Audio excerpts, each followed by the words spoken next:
my next question here, which, it's obviously no question that technology, especially cutting edge technology like we're talking about, is expensive. So what kind of cost can companies anticipate when it comes to investing in their automation and their automation framework? And what would you say the average cost is to effectively bring automation into your operations? Sure.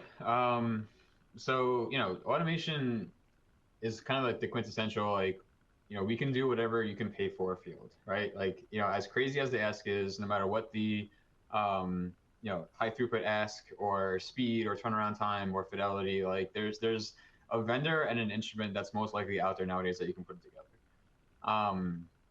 With that being said, I've seen a small $30,000 bulk dispenser completely change the quality of life for a lab and change the daily tasks for a dozen folks. And I've also seen millions of dollars worth of liquid handlers accomplish very little. So it really kind of goes back to that automation framework question of, do you have the skills in-house to evaluate and strategically choose where you spend your money? And you're actually really able to lower the cost of entry with a lot of that. So, we have folks that have worked for certain vendors, and once you can make those changes and do that rapid iteration, or, to TJ's point, maybe even perform certain repairs in-house, you have a lot of tools of bringing the cost down. With that being said, I hate to say numbers, but, liquid handlers can cost anywhere from, low six figures, and systems can reach anywhere from 500 to essentially as much 500,000 to as much as you want to spend. But on average, for example, like that 750 to 1 million mark can get you a system that's really capable of handling 80% of what's happening in a lab nowadays. But it really goes back to kind of like your company's strategy. Can you warrant spending that kind of money? Because no matter how much money you have, I think spending strategically, of course, is smart. So, making sure that you have the skills to support and get it online, the more elegant and expensive systems. But, I also wouldn't downplay the benefit. It's the right tool for the job also. So I think kind of looking at it more holistically is really important.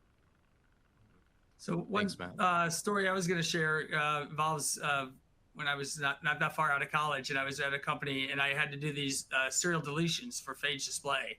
And so if you had to do dozens of these 10-fold serial dilutions, it was fairly difficult to get these really reproducible and then all plated onto these plates. And so I was able to find a machine that wasn't necessarily built for this purpose, but with some tweaking, it was able to do this in a way that just allowed me to just run these things, to 10x scale that I was doing.